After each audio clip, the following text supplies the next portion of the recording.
We had responded earlier in the night to an incident up at the trailer park here in Ormond Beach, and the subject was drunk, and we tried dealing with him. You know, we thought he was all right. Being in the area, I happened to drive by later on. I saw his daughter running along the roadway.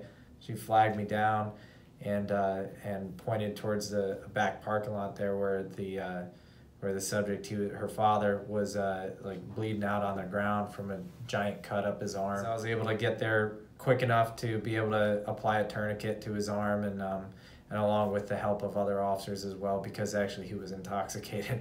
So it made it a little harder than usual to put a tourniquet on him. Able to stop that bleeding, and luckily it turned out all okay. He was intoxicated and locked himself out of the house, and he tried to break the window to get back into his house.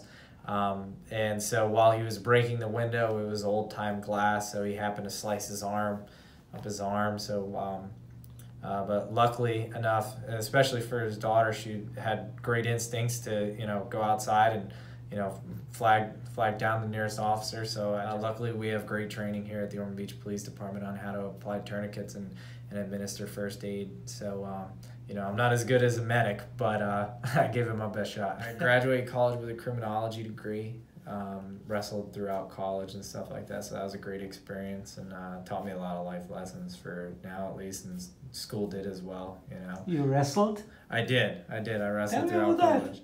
Well, I don't know. I wrestled my whole life. Wrestling was, it was big in my life. Did you want to be a cop all the time? Originally I wanted to be an architect. It wasn't until I got halfway through college and found out that physics wasn't my thing, and neither was math really. So, like growing up as a little kid, I always thought being a cop was cool.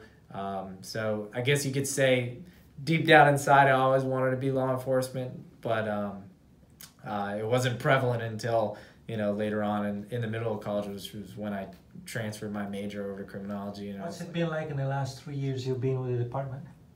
It's been a great experience. Every day is a learning experience, because no 2 days are the same in this job, which makes it interesting and makes it all that much better, because you could go to a million different calls, the same sounding call, or the same criminal charge, but they're all different in their own ways. We try to go above and beyond as much as we can here. And that's one of the best things about this department, is that everybody's trying to go above and beyond, for the betterment of the community.